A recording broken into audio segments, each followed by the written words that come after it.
हालांकि मैं सोचा था इस पे आगे चलकर चर्चा करूंगा, लेकिन चूंकि आपने चर्चा छेड़ ही दी है तो प्रभु चावला सर, आपका रिएक्शन इस पे, क्योंकि ये काफ़ी दिन से, जब से ये खबर आई है पिछले 24 घंटे से, ये पीयूष गोयल चर्चा में है कि ट्रेजरार बना दिए गए। और गौर करने वाली बात यह कि 2014 में जब ये मंत्रिमंडल में शामिल किए गए थे तो उस वक्त ट्रेजरार थे, लेकिन उस वक्त ट्रेजरार पद से हट गए थे, तब जाके मंत्री बने थे। ये रहे थे थोड़े दिन, दो मंत्री भी रहे थे, ट्रेजरर भी रहे थे। इनके फादर भी ट्रेजरर थे और मंत्री भी थे।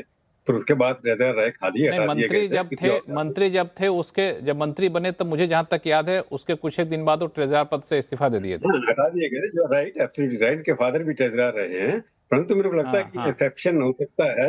मेरे को लगता नहीं कि जल्दी उनको हटाया जाएगा। जिस तरह की ट्रेड यूनिटी चल रही है, ट्रेड ट्रीटी चल रही है, अमेरिका से बात हो रही है, उसमें थोड़ा वो काम भी कर रहे हैं। परंतु इस पार्टी में किसी को पता नहीं क्या कब होगा। हम लोग ऐसे ही कर सकते हैं आजकल, पहले जमाने में। पर एक बात जो अभी चल रही थी कि जो नए कार्यकर्ता सामने आए हैं, डिफरेंस पता होना चाहिए हमारे को। जो आशुतोष ने कहा उससे थोड़ा सा मैं सहमत हूँ, पूरी तरह से सहमत नहीं हूँ कि सोशल मीडिया के ऊपर ज्यादा वो वजन दे रहे हैं।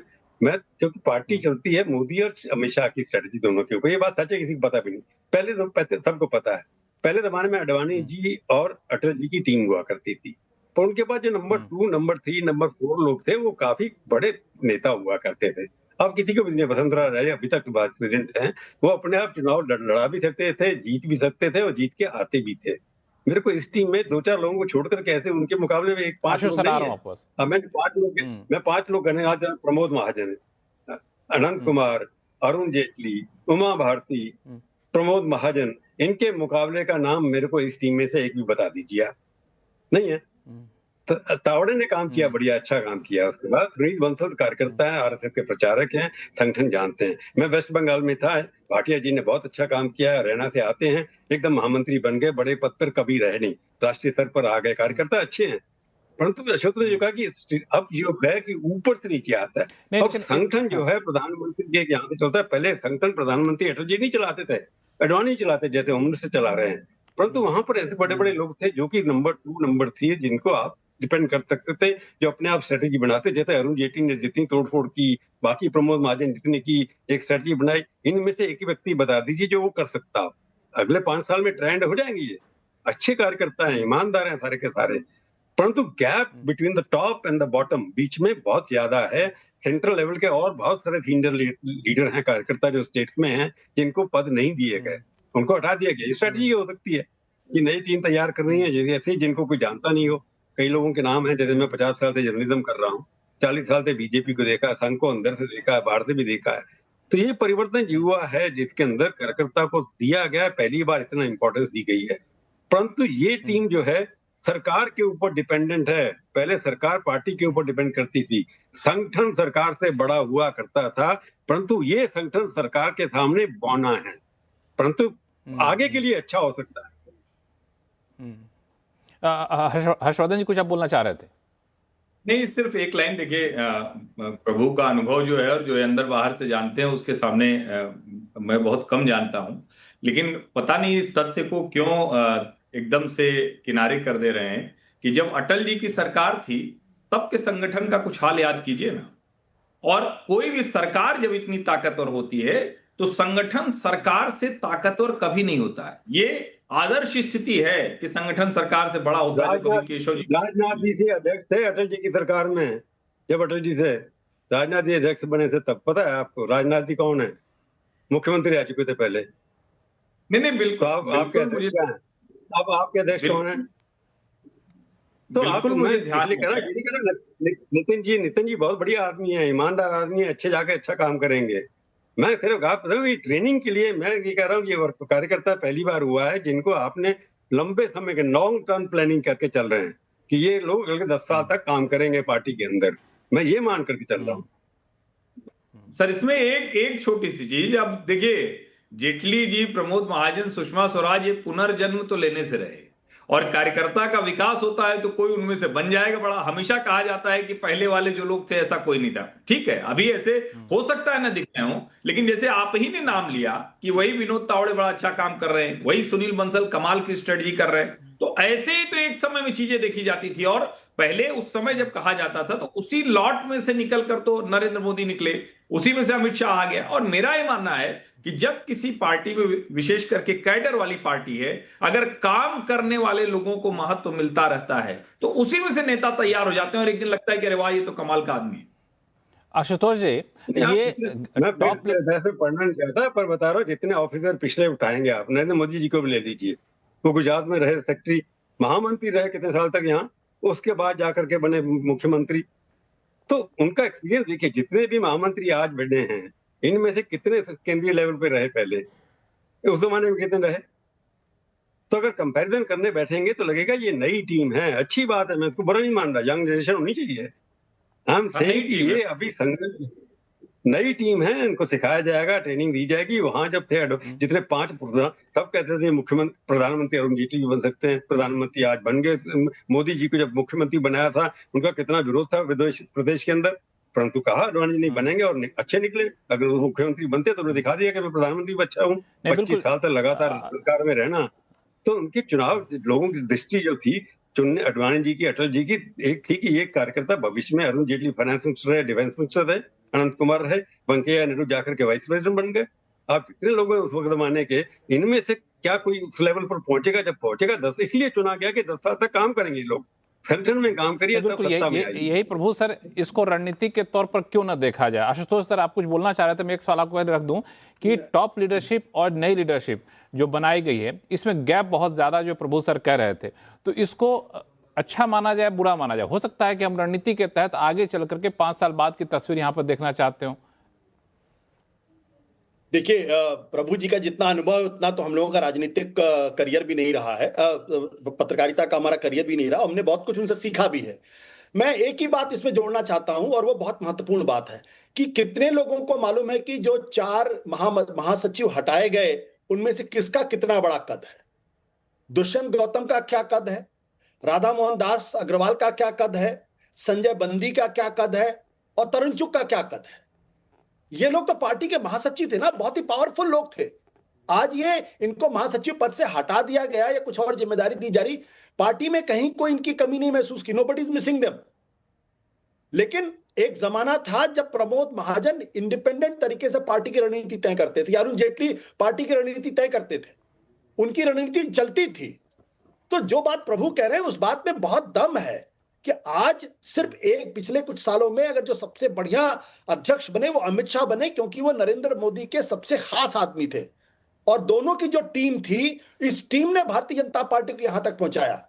तो जो जो जो जो बड़ी लीडरशिप होती है, और ये अटल बिहारी वाजपेयी और नरेंद्र मोदी की लीडरशिप का बुनियादी फर्क है। नरेंद्र मोदी हर चीज को सेंट्रलाइज करके चलते हैं, अपने इर्द गिर्द रणनीति बनाते हैं, इसलिए उनके नीचे में कोई बड़ा नेता नहीं बन पाया। लेकिन अटल आडवाणी की जो टीम थी उसने अपने नीचे कम से कम 1 दर्जन से ज्यादा बड़े नेताओं को बनाया, जिन्होंने आगे चलकर सरकारें चलाई और आगे चलकर संस्थान चलाए। 1 दर्जन कम से कम हम लोग गिना सकते हैं उसको। और उस वक्त के जो जनरल सेक्रेटरी होते थे उनका दबदबा होता था, उनके बारे में लोग जानते थे। आज की जो जनरल सेक्रेटरी टीम बनी है इसमें सिवाय स्मृति ईरानी के कितने लोग होंगे जिनका पब्लिक को जानते? मैं जानता हूं बंसल साहब बहुत अच्छे आदमी, बहुत अच्छे संगठन करता है और पार्टी के अध्यक्ष भी एक समय में हो सकते हैं, लेकिन पब्लिक प्रोफाइल उनका बिल्कुल नहीं है। तो ये फर्क है अटल आडवाणी की लीडरशिप का और अमित शाह और नरेंद्र मोदी की लीडरशिप का। ये टोटली सेंट्रलाइज तरीके से चलाते हैं, इसलिए कोई भी जनरल सेक्रेटरी हो, कोई भी पार्टी का अध्यक्ष हो, इससे कोई फर्क पड़ने वाला नहीं है। अंत में जो कुछ भी नरेंद्र मोदी जी सोचते हैं और अमित शाह जो रणनीति बनाते हैं उसको लास्ट माइल तक इंप्लीमेंट करना ही इनका सबसे बड़ा टैलेंट होगा। और अगर इसमें फिसलेंगे तो पार्टी से कब बाहर कर दिया, मतलब पद से कब बाहर हो जाएंगे किसी को पता नहीं चलेगा और कोई मिस भी नहीं करेगा। नहीं तो इसमें सबसे बड़ा सवाल ये है सज्जन कुमार कि इतने बड़े नेता जब आपके पास हो, भले अब सरकार में हो, पार्टी में ना हो सीधे तौर पे, अमित शाह हो, नरेंद्र मोदी हो, तो उनके बताए हुए मार्गदर्शन पे आगे चलकर ही चीज़ों को बढ़ाया जाए, तो इसमें गलत क्या है? और ये नए नेता हैं, आप ये मान के चले कुछ ऐसा कर दें कमाल कि इन दोनों को भी ओवरशैडो कर दें, ये तो उम्मीद करना थोड़ी सी बेमानी होगी। नहीं देखिए लक्ष्मण जी, जो नए नेता एक मिनट प्रभु चावला सर कुछ बोलना चाहते हैं। जब वेंकैया नायडू जी 2003 के अंदर अध्यक्ष बने थे, मैं तब गवाह हूं, जब उन्होंने बना तो उन्होंने कहा कि मेरे को टीम चाहिए। उनकी टीम के लिए अरुण जेटली को मंत्रिमंडल पद से इस्तीफा कराया गया था और वहां पर जनरल सेक्रेटरी बनाया गया था। अनंत कुमार को हटाने की बात है, अनंत कुमार माने नहीं था उस वक्त। तो मैं इसे बता रहा हूँ कि जब रीढ़ संगठन बना था वेंकैया नायडू का, उसे मंत्रिमंडल से हटा करके जनरल सेक्रेटरी बनाए गए थे। आज भी हो सकता था, अच्छे मंत्री हैं हमारे पास, उनमें से कोई बन सकता था। तो मैं कह रहा हूँ कि नई टीम करने का प्रयोग अच्छा है, हो सकता है सफल हो जाए कि बीजेपी 2047 के जब अमृतकाल होगा, ये सारे के सारे इनमें से इंपॉर्टेंट लोग होंगे, वही अमृतकाल के अंदर काम आएंगे। सज्जन जी।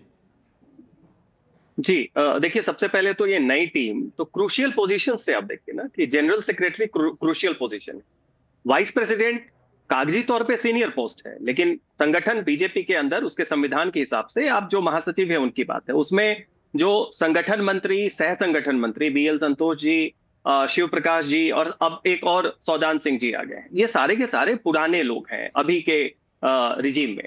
उसके बाद कुछ नए, स्मृति ईरानी हो गई, बिप्लब देब आए, और भी लोग आए, लेकिन वैसा कोई नया जो जिसे आप कहें कि एक एक्सपेरिमेंट मोड दिखने को लग रहा था जब मुख्यमंत्रियों की नियुक्ति हो रही थी, कि आप सारे रीजनल सत्रप्स को हटा रहे थे, वेटरन्स को हटा रहे थे जिनकी पकड़ थी उस स्टेट में। वसुंधरा राजे को आपने हटाया, आप वहां पे भजन लाल शर्मा को ले आए, रमन सिंह को हटाया, विष्णुदेव साई को ले आए, मोहन यादव को आप ले आए, शिवराज सिंह चौहान जिनके कारण माना गया कि ये चुनाव उन्होंने स्विंग करवाया था, उसी तरीके से आप उड़ीसा में आप मोहन मांझी को लेके आए। तो ऐसा लग रहा था कि ये एक्सपेरिमेंट का दौर जो सरकार में चल रहा है, जब नितिन नवीन जी अध्यक्ष बने तो ये एक टेम्पलेट बना कि अब ये बीजेपी कुछ बहुत ही रेडिकल एक्सपेरिमेंट कर रही है, जनरेशनल हो सकता है, सब कुछ हो रहा है, बिल्कुल नए लोग आएंगे, लो प्रोफाइल होंगे। लेकिन अभी के संगठन को उसके परिप्रेक्ष्य में देखिए तो ये कंजर्वेटिव चेंज, इसमें जो लोग मान के चल रहे थे जिस तरह की चेंज होगी, अब शायद प्रभु सर जानते होंगे, कुछ लोगों ने बताया कि बीजेपी में उपाध्यक्ष को लोग छुपाध्यक्ष भी कहते हैं। छुपा मतलब आपने एक पोजीशन दे दिया, रिप्रेजेंटेशन होता है, रियल पावर नहीं होता है उसका। तो आप वहां पे नए चेहरों को ले आए, सेक्रेटरी में ले आए, लेकिन जनरल सेक्रेटरी में वो चेंज कहां दिख रहा है? तो पहली बात तो ये कि एक कंजर्वेटिव चेंज है, आपने कुछ नए चेहरे लाए, लेकिन अभी तक आपने रिलाई पुराने लोग जो संगठन से अनुभवी थे उन पे किया। दूसरी बात देखिए, अभी जो प्रोटेस्ट हुआ है उसके परिप्रेक्ष्य को आपको ध्यान में रखना होगा। बात ये नहीं कि अमित मालवीय हटाए गए, बात ये है कि उस सेल का नाम चेंज किया गया है। वो IT and social media department हुआ करता था, लेकिन आईटी सेल और अमित मालवीय इतने पेजोरेटिव, निगेटिव हो गए थे नैरेटिव में कि वो बिल्कुल बायोग्राफिकल हो गया था, कि ऐसा लग रहा था कि बीजेपी की नैरेटिव जो है वो अमित मालवीय की नैरेटिव है और वो एक बैगेज था। तो आप देखिए इस बार जो नाम आया पदाधिकारी का, दीपक भास्कर जी का, उसमें IT and social media department नहीं है, उसमें आया सोशल मीडिया। तो आपने क्यों ये नाम चेंज किया? इसका मतलब कहीं ना कहीं ये तो कोई संगठन बीजेपी जैसा कोई हल्का निर्णय तो लेगा नहीं कि नाम बदल दे, नाम के पीछे काफी वो उसमें चिंतन होती है। तो आईटी सेल क्यों हटाया गया, ये अपने आप में दिखाता है कि जो नैरेटिव आप देखें 2022-23 से बीजेपी चुनाव जीत रही थी, लेकिन नैरेटिव वॉर हार रही थी। मणिपुर में हुआ, नॉर्थ ईस्ट की सारी सक्सेस स्टोरी इस सरकार के अंदर, मणिपुर के इंसिडेंट में जो हाईकोर्ट का फैसला था उसमें सरकार जो थी वो नैरेटिव वॉर में पीछे उठी। 2024 का आप देख ले, उसमें नैरेटिव जो है उसमें आप पीछे आ गए, संविधान बदलो का एक नैरेटिव क्रिएट किया गया और वो विस्पर कैंपेनिंग चली और उसका खामियाजा कहीं ना कहीं दिखा। उसी तरीके से आप जंतर मंतर में देखिए, जो डिजिटल हो और ऑन ग्राउंड हो, ऑनलाइन और एक्चुअल नैरेटिव दोनों में आप पीछे हट रहे हैं। तो तेजस्वी सूर्या के पास दायित्व था युवाओं को आंदोलित करने का, आईटी सेल के पास दायित्व था कि आप सोशल मीडिया पे ये करें। तो केवल हेड ही नहीं बदले गए हैं, नाम भी बदला गया है। और भाजपा में नाम बदलना इतना आसान नहीं होता है, उसके पीछे निश्चित तौर पे बहुत सोचा गया होगा कि आईटी सेल अब केवल सोशल मीडिया डिपार्टमेंट है। तो वैसे तौर पे मुझे लगता है कि एक ये चेंज कंजर्वेटिव है, जो नए लोग हैं वो रियल क्रूशियल पावर में नहीं दिख रहे हैं। अभी संगठन मंत्री वही लोग हैं, बीएल संतोष जी हैं, शिव प्रकाश जी है, सौदान सिंह जो पुराने वेटरन है उनको लाया गया है। और उसके अलावे आप जो नैरेटिव क्यों लेके आए हैं, आप जिनको भी लेके आए हैं, उसमें बीजेपी काफी रिस्ट्रेन्ड और कॉशियस लग रही है। तो जो मुख्यमंत्रियों को नियुक्त करने का सिलसिले में जो एक्सपेरिमेंट दिखा और जो नितिन नवीन जी तक वो एक्सपेरिमेंट यहाँ नहीं दिखा। विपरीत इस बार मुझे कंजर्वेटिव दिख रहा है। जी